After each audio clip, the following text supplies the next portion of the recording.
we've talked about schools, but even if you just walk Very out... complicated agenda. Does it actually mean anything at all? Okay, this is right and wrong, but it doesn't actually follow it. We've been in recession for a few years now. Real stories. We learn from one another. Real issues. Is Islam a threat? And real views. This is Real Talk. Assalamu alaikum and welcome to another edition of Real Talk. And welcome to somewhat familiar surroundings as well. We're back here in the exhibition room in Batuftu Mosque in London. Today we're going to be discussing human rights and the role of international law in protecting those rights. Why are there so many human rights abuses across the world? What are the potential risks from that, and what are the potential solutions to these problems? Those are the questions we're going to be having a look at today. Now, to help answer these questions, I'm joined by an expert panel with me here in the studio, which I'll just now introduce. Firstly, I'm joined by Dr. Iftikhar Yasab. Assalamu alaikum. Welcome to Real Talk. He was the former national president of the Ahmadiyya Muslim Association here in the UK, been honoured with an OBE and has years of experience in international affairs and diplomacy. Yasab, it's a great honour to have you in the programme. Thank you very much. Thank you. Next, I'm joined by Amjad Mahmood Khan Saab, who's the National Director of Public Affairs of the Ahmadiyya Muslim community in the USA. Thanks for coming all the way down. Thank you. And last but certainly no means least, I'm joined by Whitney Brown, who is the Senior Director of International Law and Policy at the International Secretariat of Amnesty International. It's a great honour to have you in the programme. Thanks for joining us. So that's our expert panel with us in the studio. And obviously we have our audience here as well. We'll be putting in their points of view throughout the programme. But first of all, we want to get a general overview of the issue of human rights, and our law specialist, Qudsi Rashid, went to Geneva to actually interview Rory McGovern from the OHRC about this topic. So let's take a listen to the word on the street.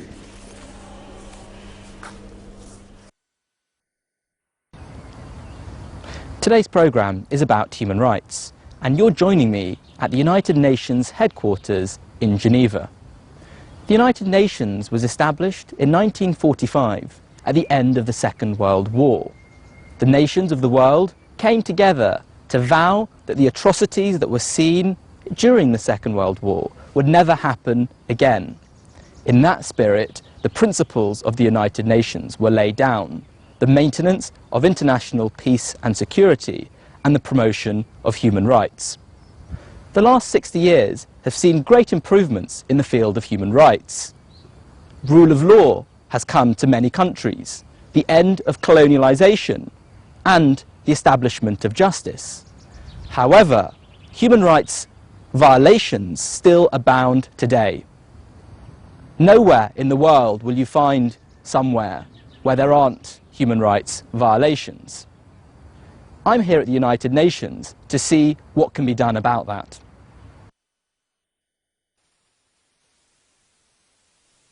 I'm joined by Rory McGovern, who is the Chief of the Asia-Pacific region at the Office of the Human Rights Commissioner. Good afternoon, Rory. Hi, good afternoon. If I could just start by asking you a few questions more generally about what it is that you do, what it is that the Office of the Human Rights Commissioner does. I mean, what is the Office of the Human Rights Commissioner? It's interesting. Human rights was there at the very beginning of the UN. I mean, one of its first acts was to proclaim the Universal Declaration of Human Rights. And for a long time, the UN always had an office or a department concerned with human rights. But it was really only in 1993 that a decision was taken to create a high position, a senior official who could really take charge of the human rights dimensions of the UN's work. And beyond that, be a moral voice for human rights, a figurehead for human rights, for the human rights movement, which of course encompasses states, but also national institutions, judiciary, academia, civil society. Someone that could lead the human rights movement. So really, the office was very much created with that vision, and since then we've had 5 High Commissioners.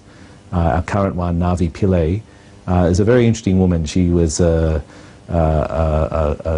someone who experienced apartheid at first hand, of Indian descent, living in Durban, a lawyer who dealt with the affairs of the Indian community in South Africa, became very much involved in the anti-apartheid struggle, was eventually, after apartheid, the first coloured woman appointed to the Supreme Court in South Africa, and then went on to become a judge in some of the international tribunals. So this is the leadership role that the office provides. I mean, if we can turn to the Human Rights Committee, for example, I mean, it's been, what, 5 years now that it's been operating, and I think all countries have reported. I mean, in your view, do you think it's made a difference? Just to clarify, when we talk about the Human Rights Council, we talk about the intergovernmental body made up of the member states that is the principal engine, if you like, of the human rights system. We then have what we call the Human Rights Committee, which is one of several individual committees of experts, actually independent experts, who are looking at the different treaties. And the Human Rights Committee is concerned principally with the International Covenant on Civil and Political Rights. It's sort of one of the several UN human rights treaties. But the Human Rights Council, yes, it represented a big evolution about 5 years ago now, where its predecessor, the Commission on Human Rights, which had become very polarized and increasingly difficult sort of environment to have rational discussions on human rights issues. It was rethought, re-engineered, reformed to become the Human Rights Council. It has a smaller membership, slightly, and some differences in its way of working. One of the interesting differences was that it introduced a new process called the Universal Periodic Review, which is a kind of peer review process by which all countries pass through every 4 years a very similar debate. 3 hours on the basis of a report prepared by the state, a report prepared by the UN, a report prepared by the civil society, and a good sort of 3-hour debate of the issues and what are some of the principal concerns, and making some of the recommendations for action. And this is a different kind of approach. It's a more equitable, non-selective, peer-based approach. And so far seems to have produced good results. Of course, like any of these processes, it's open to tactical moves, and you find states that try to orchestrate things so that the right questions are asked, or the best their experience is put in the best possible light. But nevertheless, I think it has represented a really important new accountability device, where every few years states are going to come back and have to answer for some of their conduct, for some of these questions. Thank you very much.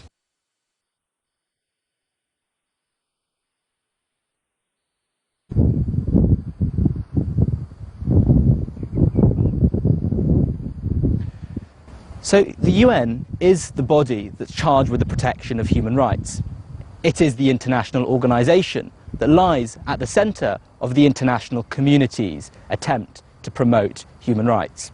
Yet it is simply one organisation. As we have seen, it has a number of limitations. It cannot fix all the world's problems. So there are still a number of challenges that lie ahead before the founding principle of the United Nations, the promotion of human rights to everyone, wherever they may be in the world, before that objective can really be achieved.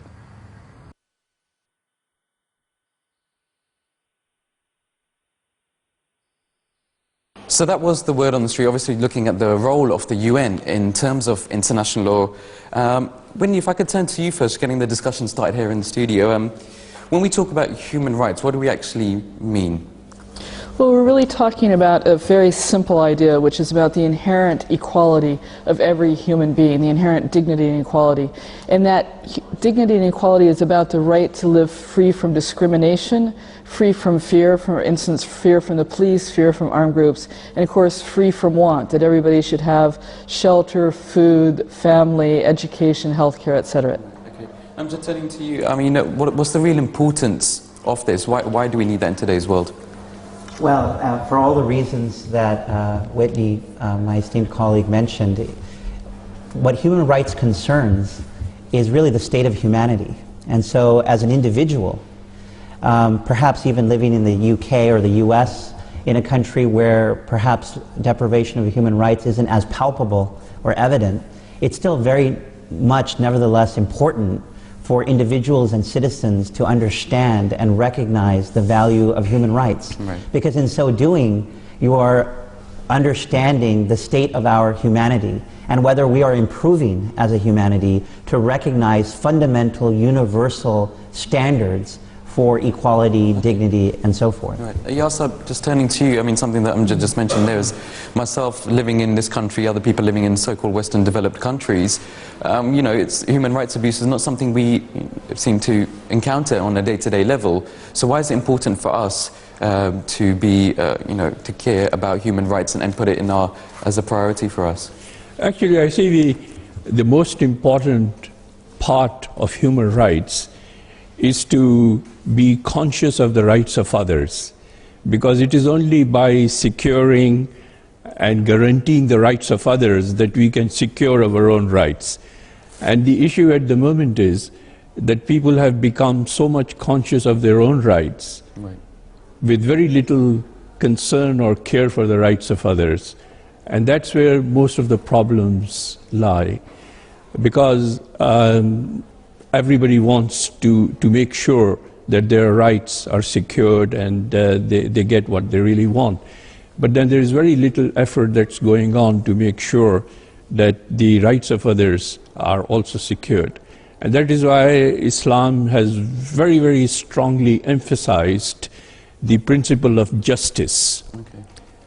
Unless there is justice, there can be no guarantee of rights of others. Okay. So it's very important that we try to create societies and reform our societies in such a way that people become conscious of the principle of justice. Okay, I mean, we'll touch on some of these aspects later on in the program.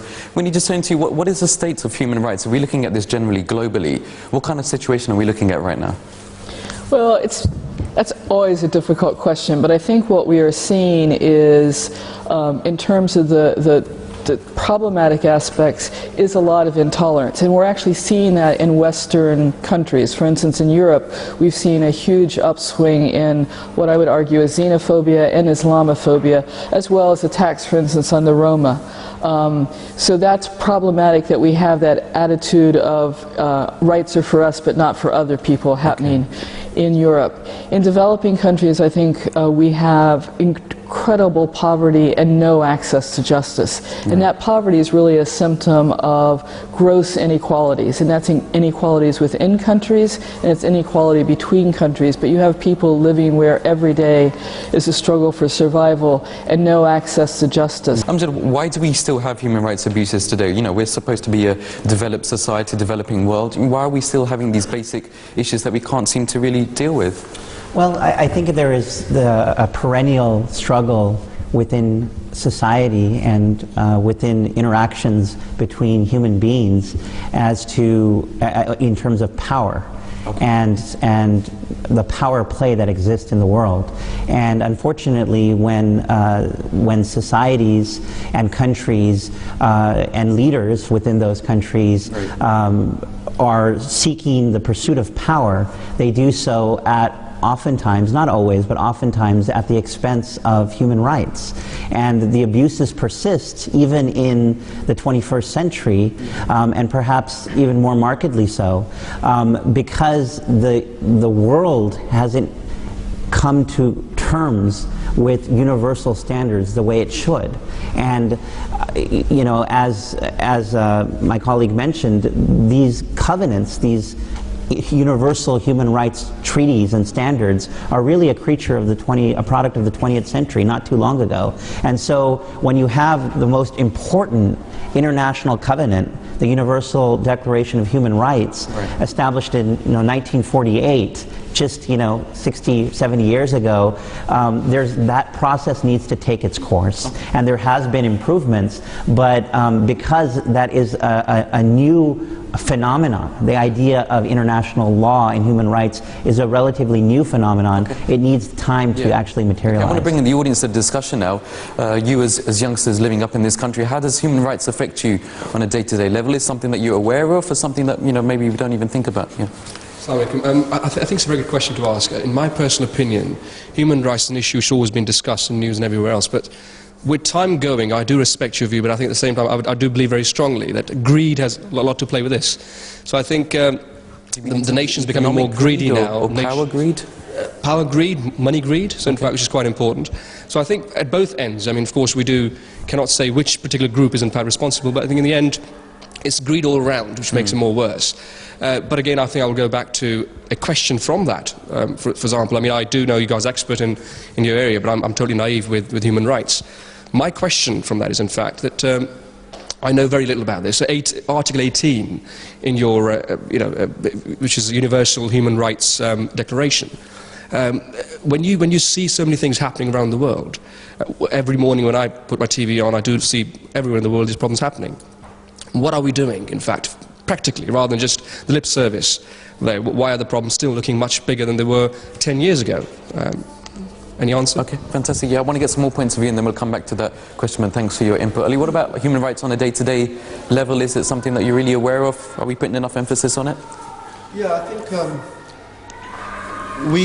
we are definitely extremely fortunate to have been born and brought up and educated in a society where we have justice, we have human rights. I mean, we often talk about the fact that we as Ahmadis are extremely fortunate that we can practice Islam in this society. But it's a travesty that in order to earn those human rights, it seems that our governments have to sometimes go and abuse the human rights of others elsewhere in the world to protect our way of life. And that's the difficulty. Yeah. You know, we are very, very close to the ideal in the way that we have justice and human rights in the Western world, but at what cost? Is the question fantastic. for me. Okay, Whitney, just turning to you, I mean, something we talked about earlier on there was about greed and economic greed. I wanted to ask you, what role does economics have to play in all of this? Is it that the rich are always, abusing the people who are less well off? It's a huge issue. I would totally agree that greed is a problem because we have incredible disparities in terms of people's access to resources.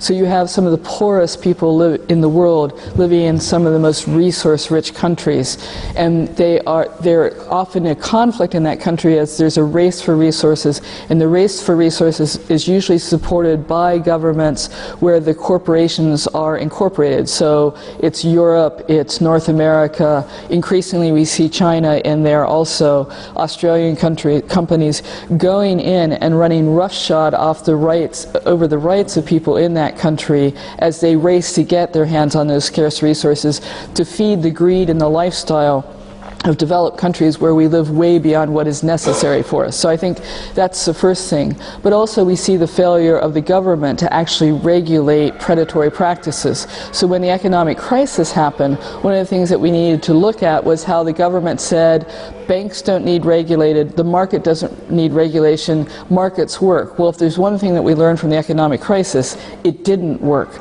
There was lying, there was lack of access to information, and there was no attempt to restrain predatory practices, which often targeted women, the poor, minorities in any of these countries, which is about a government's obligation to actually make sure that people are not being exploited. And of course, the consequences are devastating. And one other statistic, of the 6.6 billion people in the world today, the UNDP's Commission on the Legal Empowerment of the Poor estimates that fully 66% have no access to justice. So when they are being exploited, when they're being hurt, they have no recourse, nowhere to turn to say, I need to get my own back.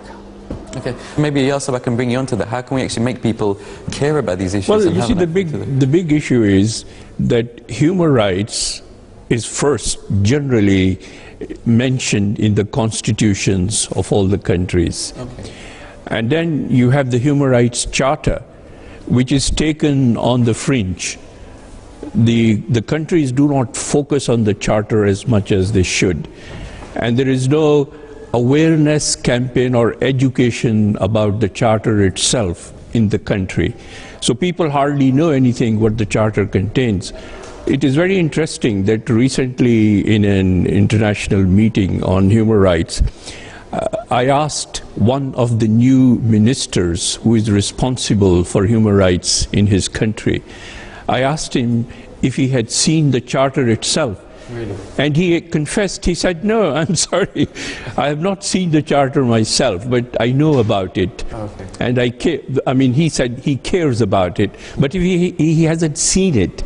And this is the problem. I mean, when we are talking about the third world, Asia and Africa, people have no notion of the Human Rights Charter as it exists. And this is the real issue, that people have to become aware.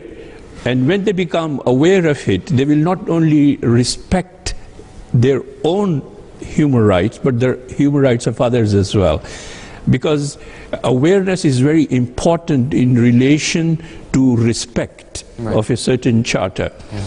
And then the other big issue is that the UN charters are not binding on any country.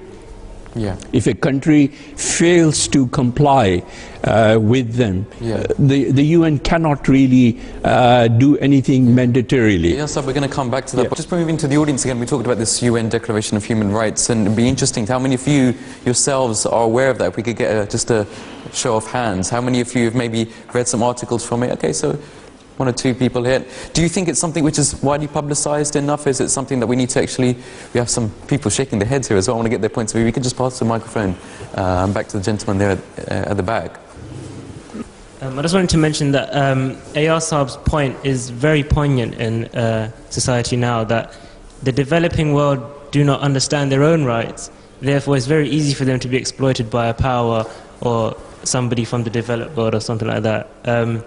Also, I mean, the issue of the media, I don't know how much that affects people's human rights, so maybe the panel can kind of speak on that a bit more and tell us how the media can skew a person's view or kind of exploit someone's rights. Okay, we had another hand up as well, Rizal. I just want to get your input as well.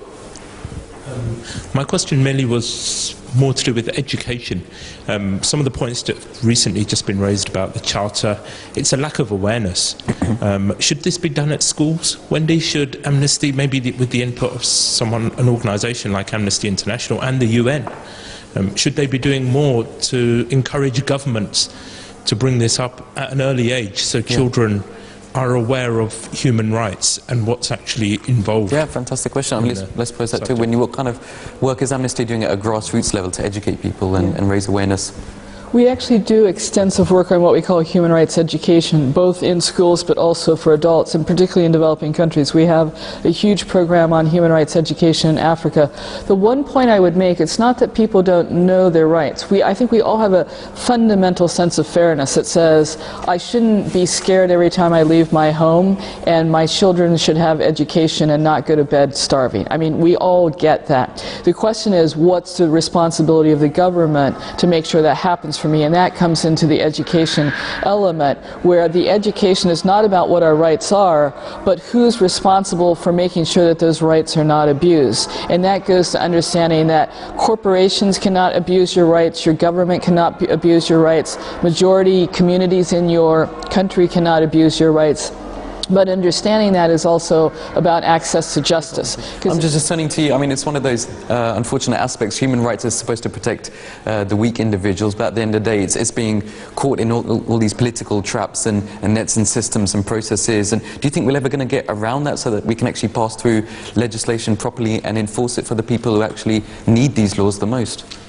As my colleague mentioned, to be a human rights advocate, you have to be a perennial optimist. And in fact, as a Muslim human rights activist, I am taught, one of the sayings of the Prophet Muhammad, on whom be peace, is that you should always be cheerful, you should always be optimistic and not pessimistic.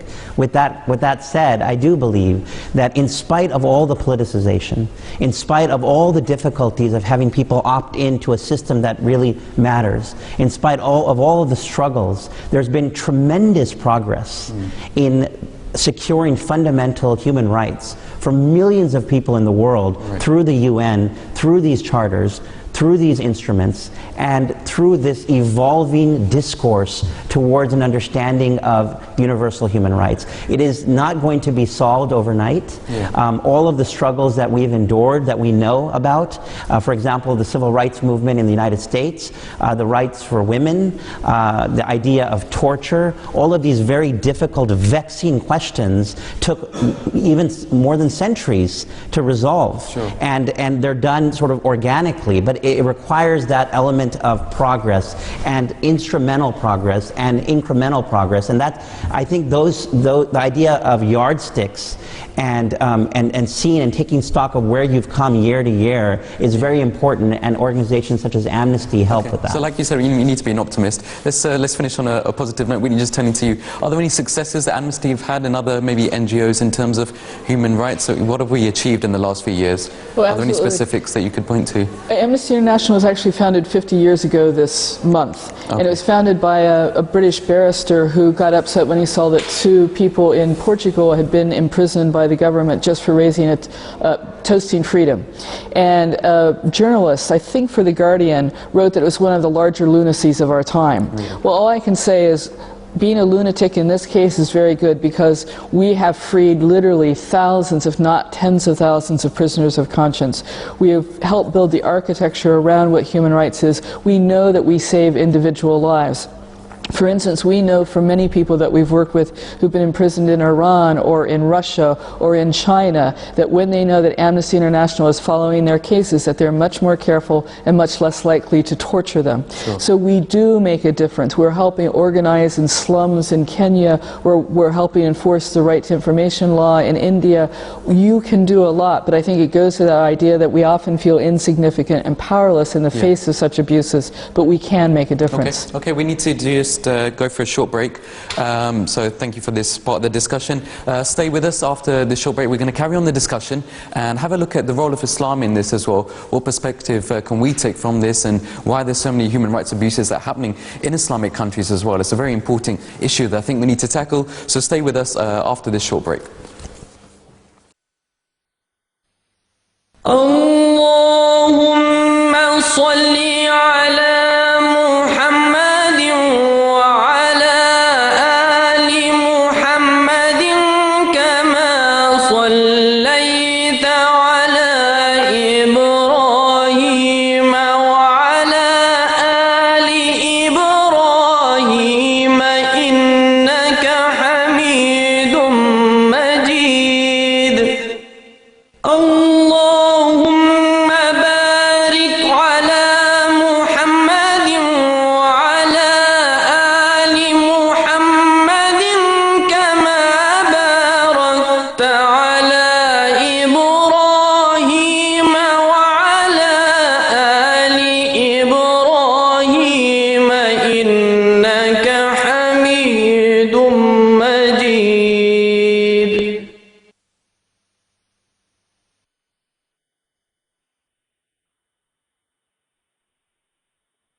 The Review of Religions is one of the longest-running religious magazines. In print since 1902, it continues to play an important role in presenting the noble teachings of Islam, reflecting its rational, harmonious and inspiring nature. It features articles and viewpoints on different religions, making religion and religious philosophy accessible to a wider readership. The Review of Religions was founded by Hazrat Mirza Ghulam Ahmad, peace be upon him, who claimed on the basis of divine revelation that he was the promised Messiah and Mahdi, whose advent had been foretold by the Holy Prophet of Islam, peace and blessings of Allah be upon him, and by the scriptures of other faiths. The annual subscription of this unique and enlightening magazine is just £15 per year, or $30 US. To receive your copy of the Review of Religions, visit our website at www.reviewofreligions.org, where you can browse past issues and subscribe online, or contact us by email to info@reviewofreligions.org. The Review of Religions, a unique magazine of religious thought.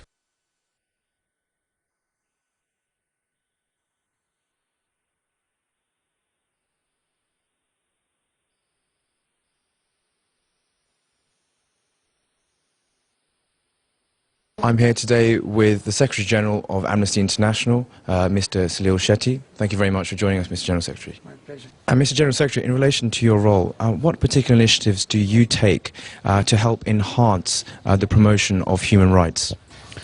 Well, Amnesty International is the largest human rights people's movement in the world with over 3 million members. So the first the thing we do is to make sure that we have all the evidence and the facts absolutely right. So when there's a violation, we collect the evidence very carefully through very painstaking research, which is corroborated and cross-checked through from many sources. Once we have our facts right, then we start the lobbying with the authorities and also the mass campaigning through our 3 million plus members. We campaign on issues across the world. Fantastic. And if I may ask just one more question, as this day rounds up for you, I'm sure you're very tired as well. But on a final note, with relation to the youth today, what advice would you have for youth looking to get involved in speaking out against human rights? We have many issues taking place in the Middle East right now. We see that's become quite a popular movement. What advice would you have, and what do Amnesty do in particular to help enhance the involvement of the youth in human rights? I think the youth have been a complete inspiration in the Middle East and North Africa, where some of the older generation would have thought that it's impossible to make change happen. The youth have dared to challenge some of the worst dictators in the world.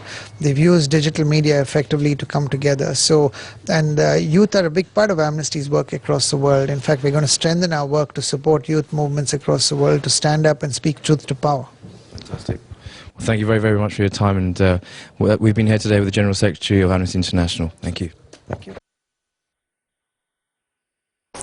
Welcome back to today's issue of Real Talk. We're here, we're discussing human rights abuses globally. And Whitney, if I could just turn to you first. We've been looking at the role of human rights in international law, particularly in the Middle East. It's quite alarming to see that there's so many human rights abuses that are happening in these countries. Obviously, there's been protests as well just recently.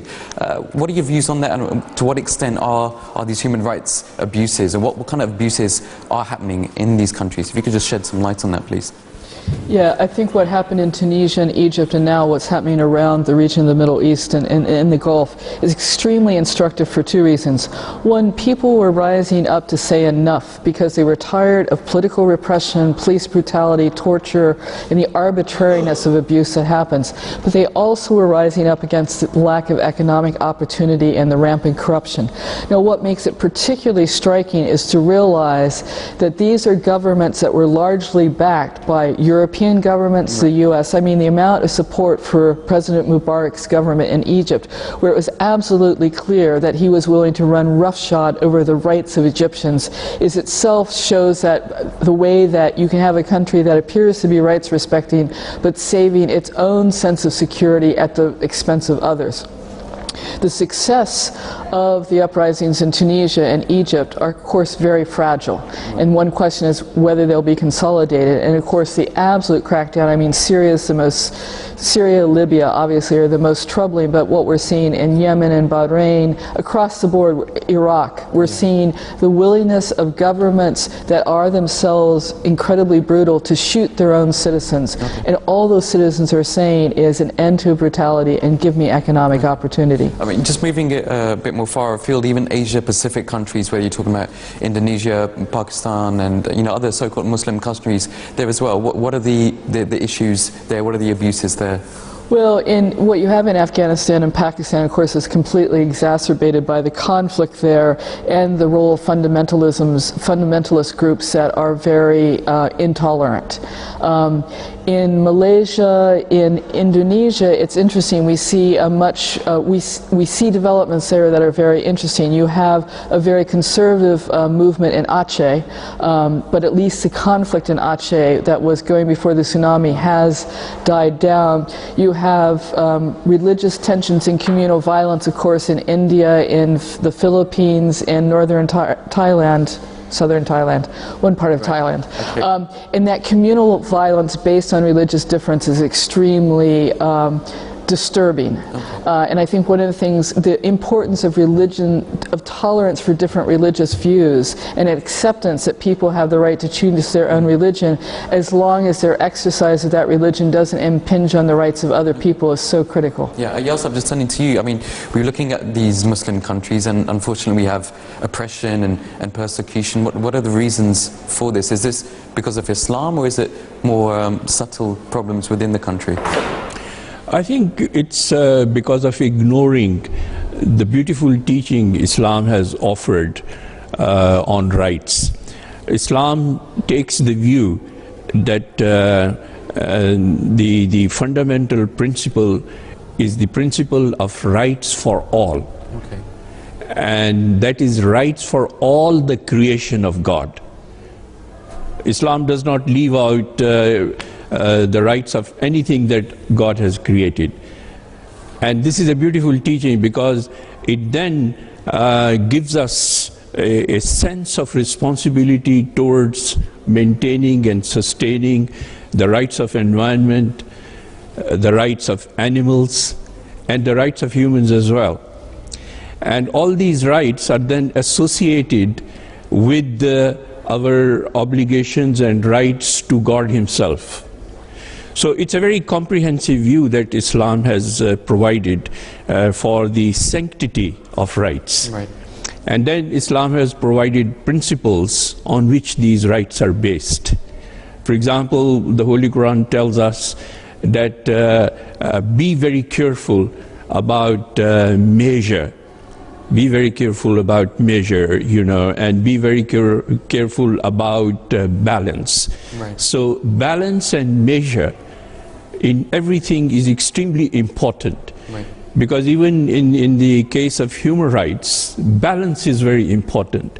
And that brings in the element of equality, and that also brings in the element of justice, and treating everybody in the same way, and as everybody should be treated. Okay, and the important bring in the audience. We'll come Sorry, back. there's just one little point that I wanted to mention before I finish. And Islam's base of human rights is related to the needs of people. This is something very important that I wanted to emphasize.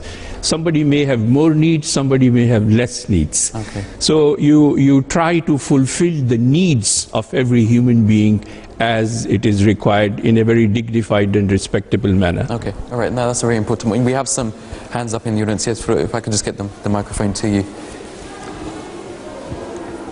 Thank you very much. Just a point that Whitney mentioned a few moments back about the religion playing a role in Pakistan, Indonesia, and the companies of that sort. In my personal, very humble opinion, I think it's important to understand the teachings of religions first. For example, Christianity teaches love thy neighbor. And then Islam teaches, for example, Mr. Ayaz also mentioned very eloquently that in fact Islam talks clearly about people's rights. It's very surprising to know that Islam talks about all the creatures as is mentioned, not just the humans. At the same time, women's rights, then rights of people who are non-Muslims in Islamic states, and the rights of even dead. The amazing thing I was reading Quran recently was in fact not just teaching about who are living, but even also a hadith, the saying of Holy Prophet ﷺ in Bukhari, that in fact if somebody is dead and you're in a combat against a nation, and you must respect the dead bodies. Yeah, it's even the sanctity of dead bodies. And also don't cut trees. If somebody's sitting in any of the worship places like synagogue or church, do not attack them. Yeah. If somebody is not having any arms in his hands, leave them alone. No, that's a very woman, child. I mean, like you said, there's so many aspects in Islam regarding the rights. I want to get some. So we should, we should educate Islamic nations first. That Islam teaches this, and you must treat your civilians. I want to get some other people to put in their points of view. What about just the gentleman just there on the end? Whitney, you were talking earlier about the uprising in the Middle East, and earlier on we were talking about the enforcement of human rights, and to some extent they're only useful to the extent that they are enforced. And so, especially with regards to Libya and Egypt and those kind of countries at the moment, we see potential war crimes being committed. And obviously the International Criminal Court was set up to try and solve this sort of thing, but Luis Moreno Ocampo, who is the current prosecutor, I mean, there's a stat that he hasn't completed a single prosecution in his whole time. So, I mean, the question is, to what extent are courts like the ICC useful if, even after so many years, they're not prosecuting people for war crimes which are obviously being committed in these countries? Yeah, okay. Yeah, Whitney, would you like to respond to that? Yes, on the International Criminal Court, the first thing to know is it was always expected that it would hear very, very few cases. But you're right, it's been off to an incredibly slow start. did get a referral from the UN Security Council on Libya, and my understanding is indictments or arrest warrants are going to be issued sometime in the near future. But as we know from the case of Sudan, President al-Bashir of Sudan has had an arrest warrant against him for over a year, and basically no country's been willing to arrest him. But I think the key point is that we're using the International Criminal Court to try to build up the domestic court systems of all countries so that they can investigate any crime under international law, including war crimes. Okay. I just want to bring you into the discussion. Obviously, in this part of the program, we're looking at Islam's role in all this. What are the actual Islamic teachings on human rights, and what kind of specifics can we look at to say that, you know, this is what Islam upholds? Well, Mr. Ayaz covered it very well. I would just add a few points. You know, there are three sources of guidance in Islam. So every Muslim follows these three sources: the Quran, the Sunnah, the example of the founder of Islam, the Holy Prophet Muhammad, on whom be peace, and his sayings. So you always begin with the Quranic principles, and Mr. Ayaz very beautifully summarized them.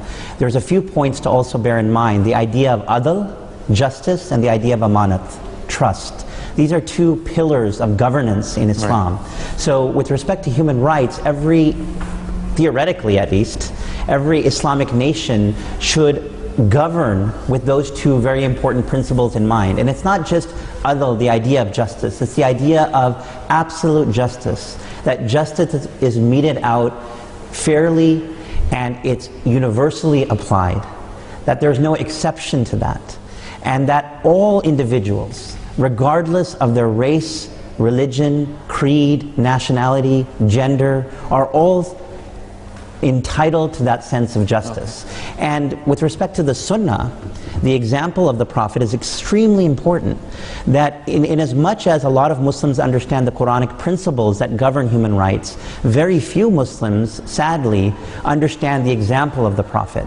Okay. For example, he did not just speak about these Quranic principles of human rights and justice. He actually practically manifested them in his own example by actually writing the first constitution of a nation state, right, famously known as the Charter of Medina, a pact that governed 10,000 citizens at the time, 40% of which were Jews, another 40% were non-Muslim Arabs.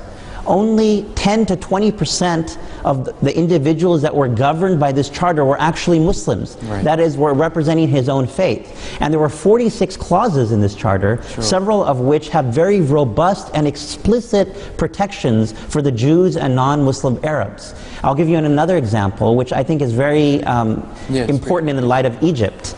And that is, he wrote a series of letters to individuals who were non-Muslim in the Arab Peninsula, in and around the area. One such letter was written to the monks of the St. Catherine Monastery in Mount Sinai. Now, this was a letter that explicitly granted protections to the Christian monks in Mount Sinai and to all Christian communities, to such an extent that he explicitly said that no harm is to be made on their churches.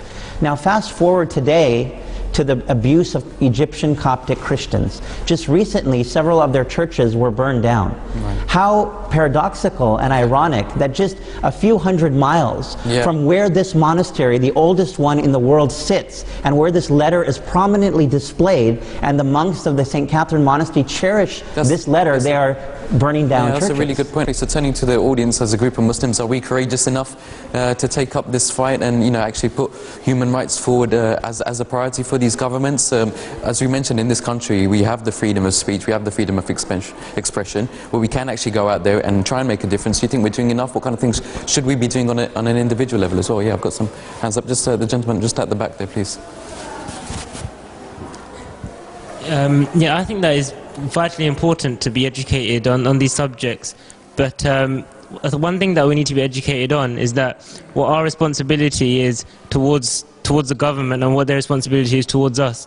It's fine if we're educated, but expressing ourselves shouldn't be in a violent way, in an uprising. That only creates more kind of social disorder than creating peace or harmony. So we should do it in a dignified way after being educated about the topics and what our rights are. Okay. Valid point. Yeah, there's one or two hands raised.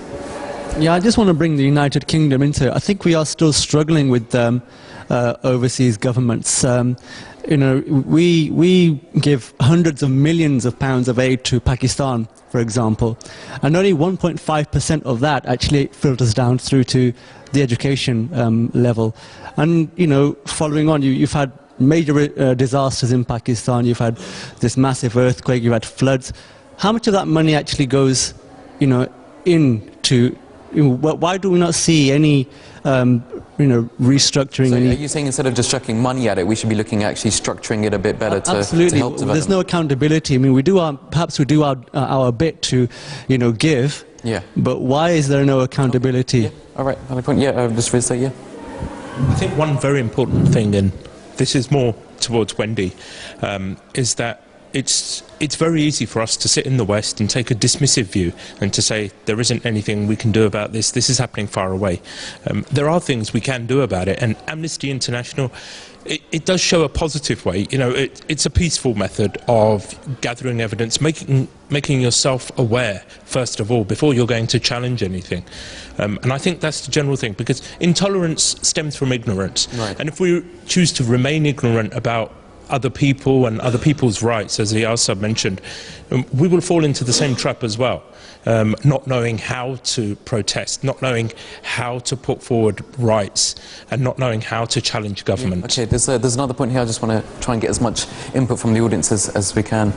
I think another issue when it comes to educating is there's a perception of hypocrisy from the West when it comes to a lot of human rights. For example, the regulator for human rights, you say, the UN, whereas a lot of the Western powers have the power of veto. I mean, I think that's a major obstacle to implementing human rights across the world, as well as our own human rights abuses. For example, Guantanamo Bay, and using legal procedures to get around fulfilling our own obligations for human rights. Okay. Yeah, no, I mean, that's a good one, especially looking at the current day situation, whether it's the so-called war on terror and the rights abuses within the US Army, the UK Army as well. People are saying that on one hand, the UK and the US is saying that everyone should work towards these human rights standards, but at the same time, maybe they're not really following them. We've still got Guantanamo Bay. There's, from my understanding, there's still at least around 150 people who are still there. I don't know, maybe you can tell me otherwise, but we have these abuses, there's extradition, and so there's so many offences which are still happening, and it seems that there's almost this double standards. You know, Whitney, what would you like to comment on that? Where do we still have to progress in terms of that? Yeah, I think the hypocrisy of governments that claim to champion human rights is one of the most destructive things you can do to human rights. And obviously, the response of the U.S. government and others in the wake of the attacks on September 11th were absolutely hypocritical. Guantanamo Bay is the most glaring example of the willingness of the U.S. government to say to its non-Muslim citizens, we will keep you safe, and we're willing to absolutely shred the rights of anyone outside. So it created an otherness. And human rights is fundamentally about seeing us as human beings first, with differences, of course, but not as other. And that's what leads to the racial profiling. It's what leads to just sort of the abuses, because what the U.S. did is said, these are the worst of the people in Guantanamo Bay, the men in Guantanamo Bay. And they never let you see them. They never let you see that they were human beings with families. They never, of course, proved their case. And it's just one of the most egregious cases of human rights abuses. And it's being replicated and exploited by others. But the U.S. definitely lost its legitimacy on that one. Okay, all right, fantastic. Turning to my panel, just let's get some concluding remarks. Yasab, very briefly, just from you, what is the role of Islam in the future, looking towards, you know, the next few years of this world? What role does Islam have in terms of human rights? Well, basically, Islam wants to make absolutely sure that we have societies where there is peace, where there is harmony, where there is justice, where there is care, and the welfare and well-being of every human being is looked after without any discrimination in whatever part of the world. So this is a very important challenge for us as Ahmadiyya Muslims, that we have to make sure that we try to create that universal society which believes in a universal faith and in a universal law that God has provided and God Himself. That is how we can create this revolution which we are looking forward to. All right, and just very briefly, what's your view of the whole discussion that we've had today? How important is it for our viewers at home to think about these issues and actually maybe put some of these advice into practice? It's absolutely critical. In today's environment, the issues of human rights are actually on the minds of more people than perhaps a decade ago.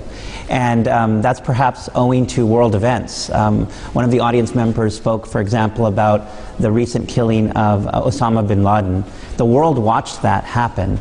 So the question is, there should be no inconsistency, as other panelists mentioned, between one's actions and one's words abroad.